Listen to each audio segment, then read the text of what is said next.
Hey viewers, welcome back to Ray of All Trades. Next we're working on a Stihl rototiller. It's a little personal handheld tiller that basically uses a string trimmer head to drive a gearbox that spins some blades in the dirt.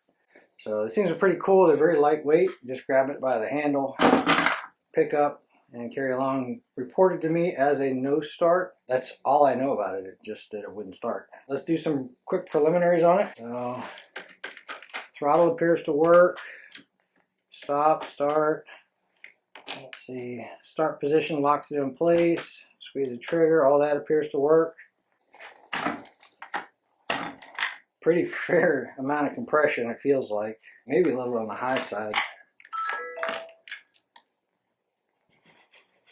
Oh, whatever gas was in there smelled horrible. I don't think it's got anything in there, but it definitely reeks of being really, really old.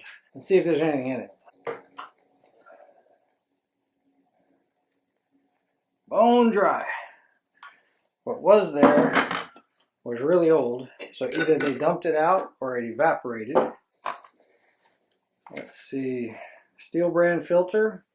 Nice to see. It's usually an indicator that a lot of the stuff inside it is factory. I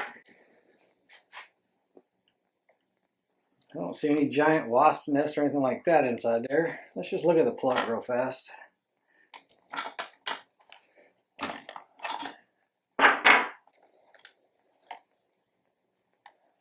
Champion brand DJ8J. Gap looks fairly close to right.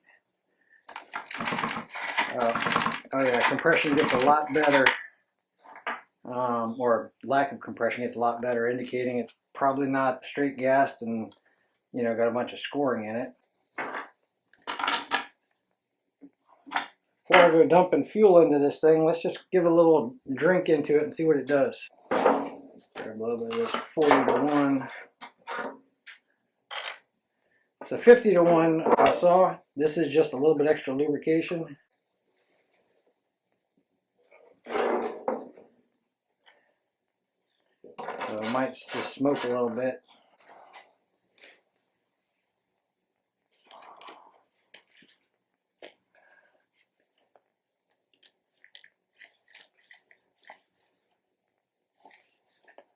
It's not a whole lot of fuel going inside there. It's just wasn't shooting out of there very well. Now let's go ahead and put it on start because that's fast idle. Let's see, we're just taking the whole fuel system out of the loop. We're just putting fuel straight into there. So.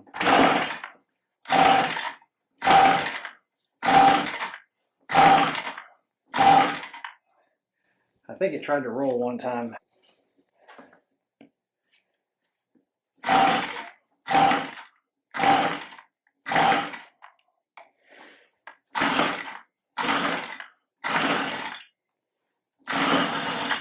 Yep, so she runs.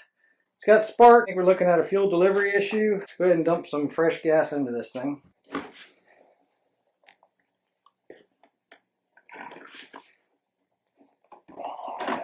About a half tank. Let's see if it primes.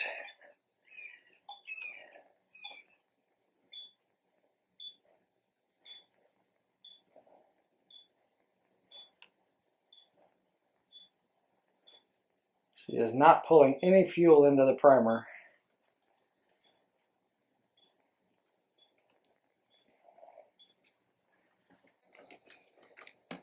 Fuel lines are hooked up. So either we're not pulling it out of the tank through the filter because of a line being broke, or the carburetor's messed up. Let's go ahead and get this carburetor off of here, see if we can identify what's going on.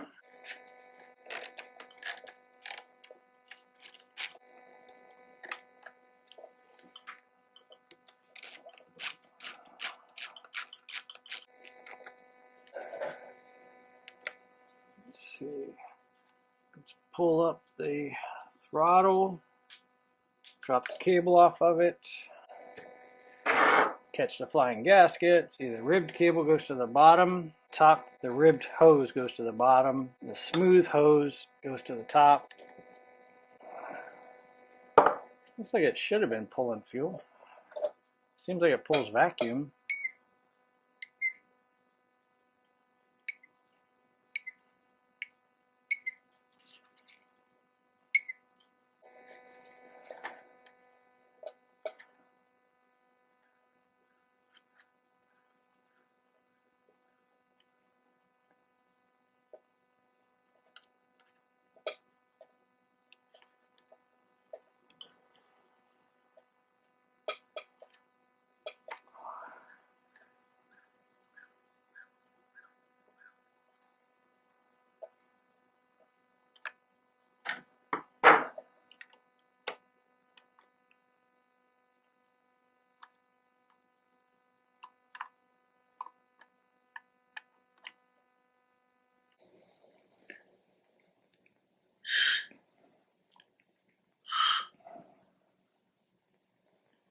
Oh yeah, we got a leak here somewhere.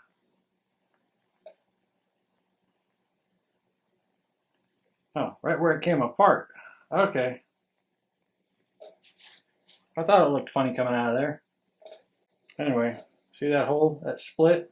That's supposed to be attached right there. So what I was trying to do was blow into there and pinch this line off and make sure that it's stopped. But basically, as I'm trying to prime, it's just sucking air up through here because this is split. Let me see if I have one of those. Hopefully the other camera caught it. I had a new one of these. Put a brand new filter on it, put it back in place. I don't want to pull it out to reshoot the scene because it was a pain to get it in there. Let's just see if this thing actually starts pulling fuel now. Let's see, this one was on the bottom, right? You guys agree?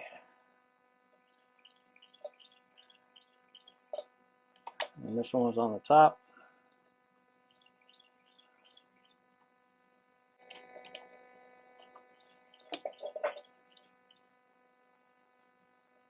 Can I get this on here?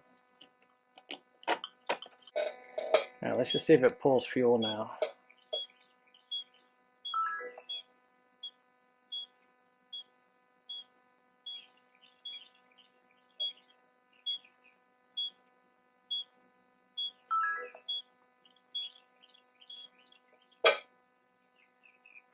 All right, so she's still not pulling fuel. So the hose has actually got a decent connection now, but the carburetor still isn't pulling fuel.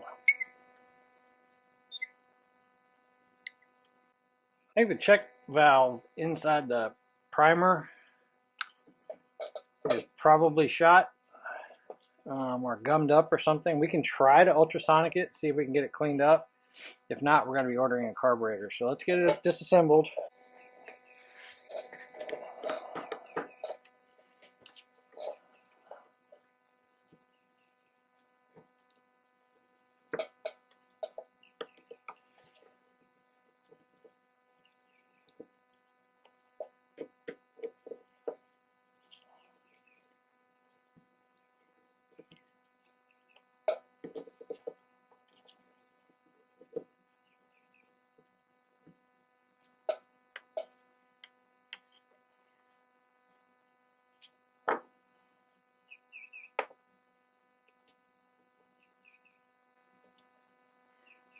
Could be that bulb leaking too.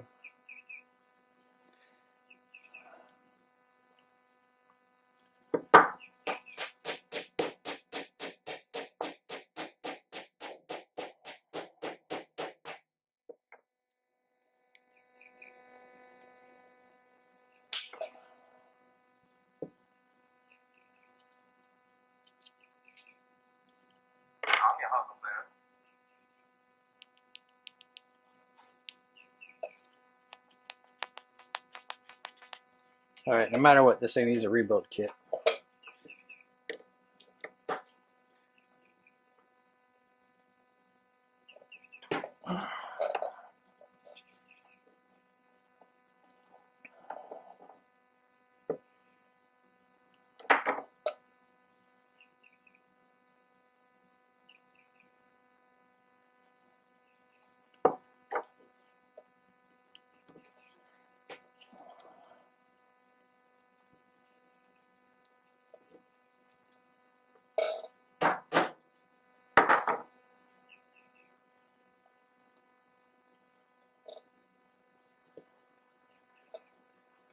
Fuel pump is severely deformed.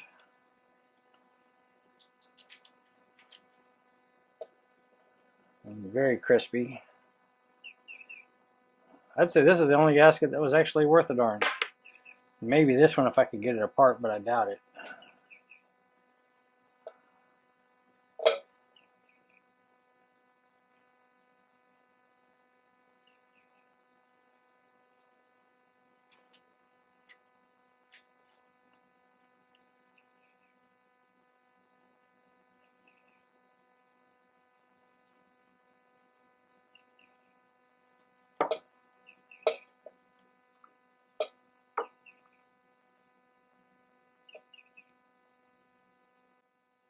Let's run it through the ultrasonic cleaner, and while it's doing that, I'm going to see if I have a rebuild kit for this thing, and we'll give it a try. I'm not going to spend a whole lot of time because I've had really bad luck with these right here, these blocks getting deformed and basically causing an air leak.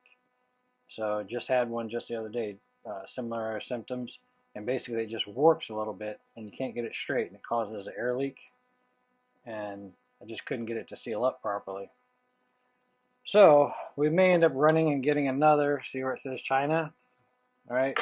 I know it's a Stihl product and it says Zama, but it's, again, made in China. It is OEM. Keep that in mind. I get that.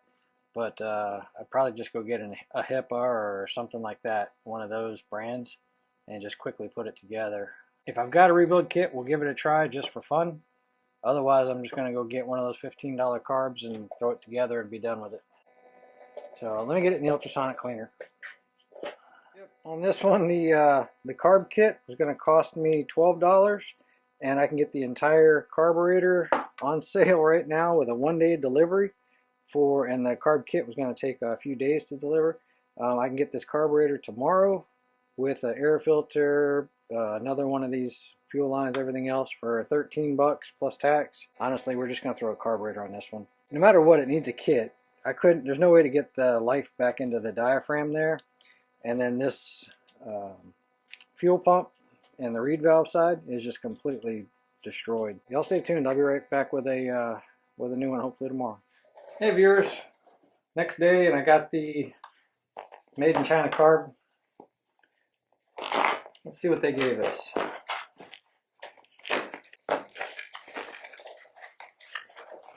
Alright, so they gave us a HIPAA brand spark plug. Generally, I try to stay away from aftermarket spark plugs. I've been seeing a lot of good stuff from that company. They contacted me a while ago asking if they could send me some parts.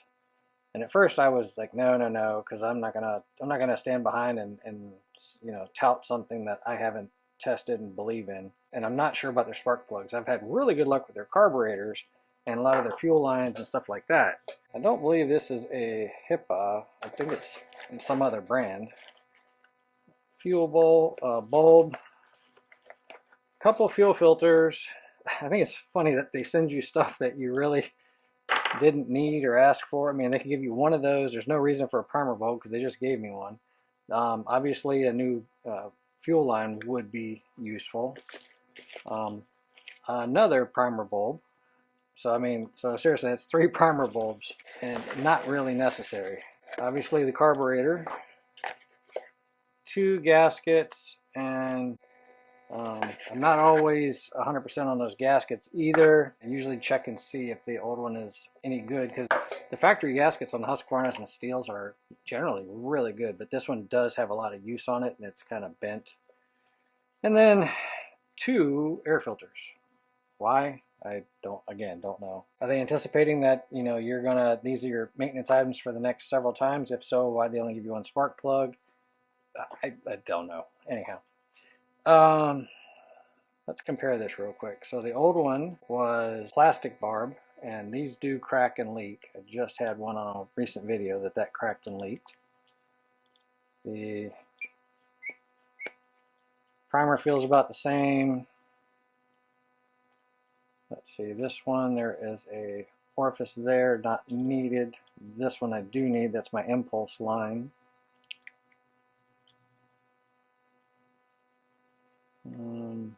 So this gasket will seal off that because obviously it's not needed, right?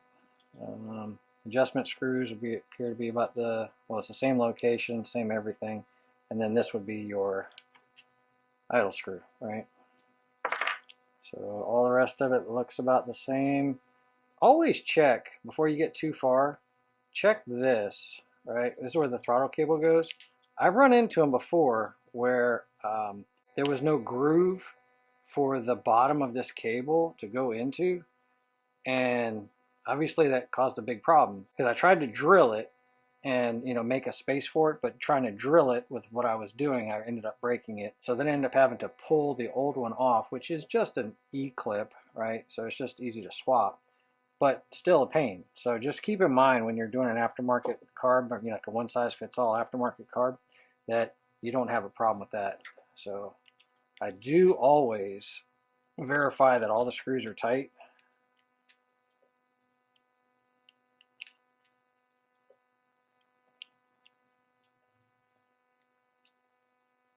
I've got about 1/8 of a turn on all those. Something else I like to do is, let's see, that would be that way. So this would be my low speed screw. So my low speed screw, starting there, let's go, that'd be 1/2 a turn, 1 turn, 1 1/2, 2 full turns. Yep, and it's sitting right at 2 full turns. So which seems a little bit excessive. So we're going to bring it back to 1 1/2 turns. So I want 1 and they want 2. So let's see how close that is. Then on my high speed screw, I'll start there. That'd be 1/2, 1, 1 1/2, right at 2. So again, let's go back to 1 1/2. So seemed a little bit on the rich side. I would like to go ahead and hook up these 2 lines and see if it pulls fuel.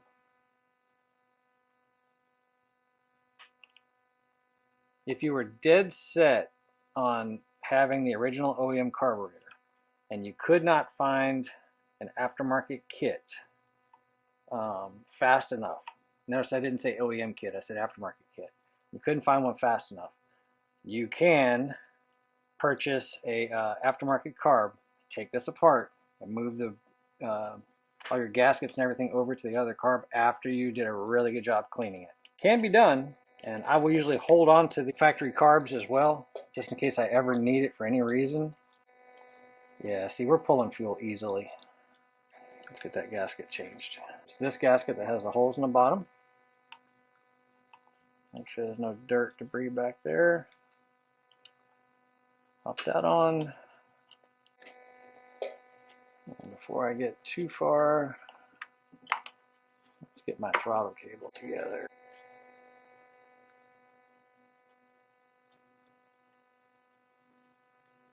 Make sure all that's in place first. All right, this should slide all the way back and out the way so that this carburetor can mash up tight against that gasket that we just put in. And then these fuel lines should not be pinched or crushed. They do take a sharp bend, and that's why they have this rib to them. Put this gasket on. It's going to cover up that extra hole. I just worked on used an aftermarket kit literally a week ago. I did a video on the air filter that came with it. Aftermarket air filter. It's a nice looking air filter, all that other stuff. The guy who it belongs to called me, said, hey, this thing just isn't running worth a darn. I go over and look, and it was running just fine here, right? I go over and look at it, and I noticed it sounded like it was starving for either air or fuel, and I could not get the carburetor to adjust up. So I ended up going and pulling the air filter off just on a whim, just to see if it was an air problem, and sure enough, it was air. So I ended up having to go back to a OEM filter. Actually, I ended up making a filter with some material I had until we can get an OEM filter.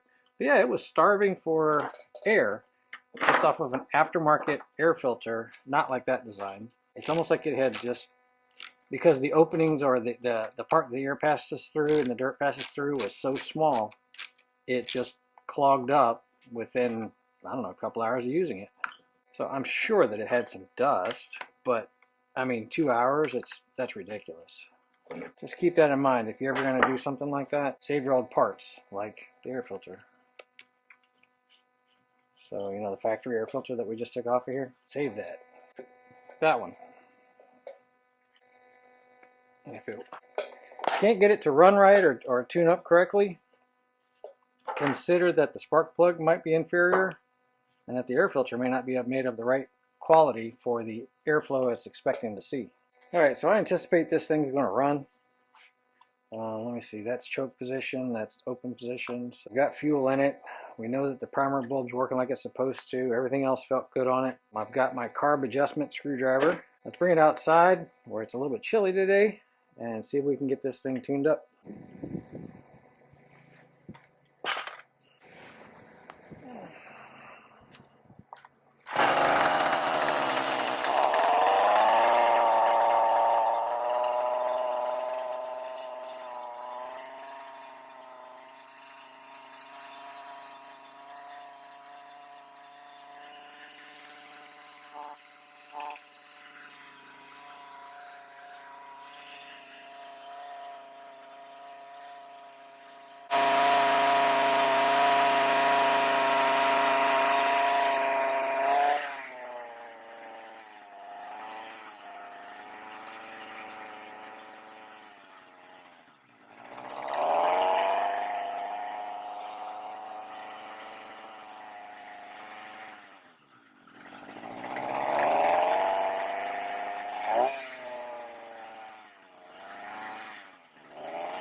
Let's go back inside. I'll show you what I'm seeing. All right, first things first. She sounds great. Fired right up on the very first pull.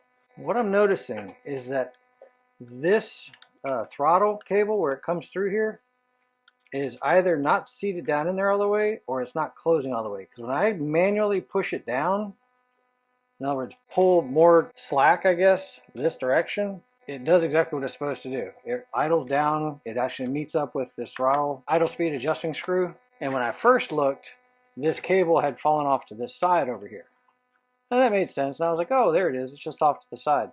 But it's more than that. So I'm pulling tension from somewhere that I'm not supposed to be. And I'm not sure where it's coming from. What I want to be able to do is I set this screw back where it was. What I want to be able to do is get this cable set so that there is no more play coming down like that. I want to be able to make sure that that seats on there. All right, there's one adjustment screw I wanted to show y'all. That adjustment screw right there, if you turn it in, it's a torque screw by the way, if you turn it in, it'll press on here and it'll rotate this assembly up, which will take away the slack from the cable on the carburetor. It looks like the cable was pulling way too hard. This cable here was pulling way too hard and I needed to end up pushing it all the way up under the body here to give me slack. Basically this was pulling way too hard here. So by doing that though, now this screw is all the way against that body and that ought to give me exactly what I need for this carburetor now.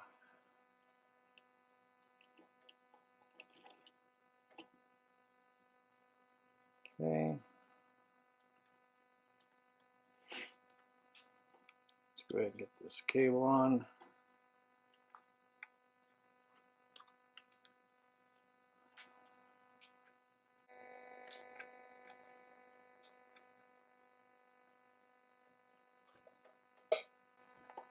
Grab this hose, tuck it up here. We have access to it. That's the return hose. That's all the way up there. Fuel line on. And now I've got some slack down here. So let's get the carburetor set about where we think it's supposed to be, which is about halfway on that cone on that throttle. So, and then it looks like I've got too much slack right here. So what we're going to do now is we're going to take a Torx bit. We're going to snug this up until that just barely touches. Give me the T27. I'll have the T25 here. All I'm doing is just snugging it up until that cable has pulled that slack out of there. That looks about right. Throttle cable still drops down. I wanted to leave it off to show you guys that right now, but let's go ahead and assemble it so we can get a better adjustment on it, okay?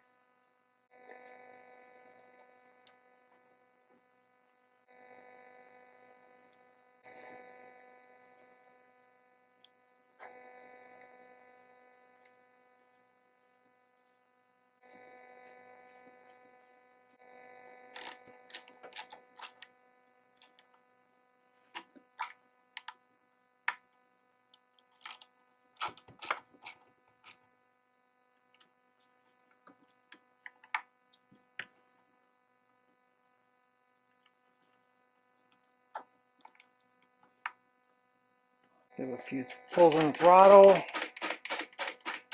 Drop it back and hit here like it was supposed to. It's got a little bit of slack. Let's take some of that out.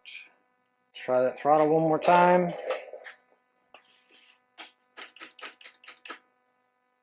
So a slow release, make sure it can bottom out. That seems to hold a lot better in place. Let's reassemble this thing and give it hopefully one last try.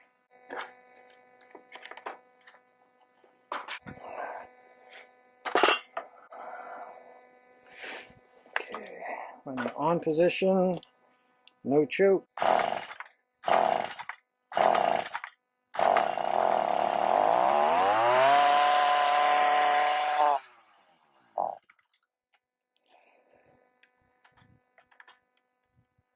And that'll speed up some.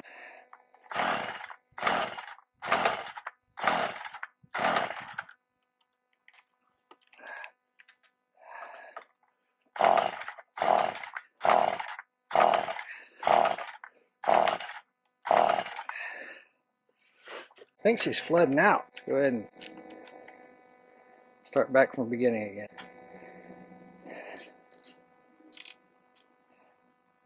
One full turn. One full turn. Let's do a half.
This is a tough little guy. The ground's not that hard, but it was flipping up rocks and everything else.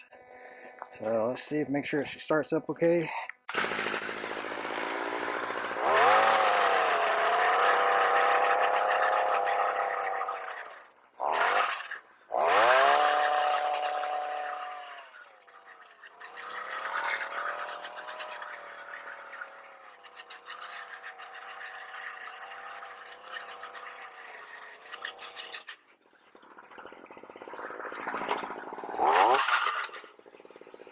There you go, little Stihl tiller. Not going to compare it to what the big boys do, but I mean that's not bad for what it is, lightweight. Hope you guys got something out of the video. Really appreciate you hanging out. I'll catch you on the next one.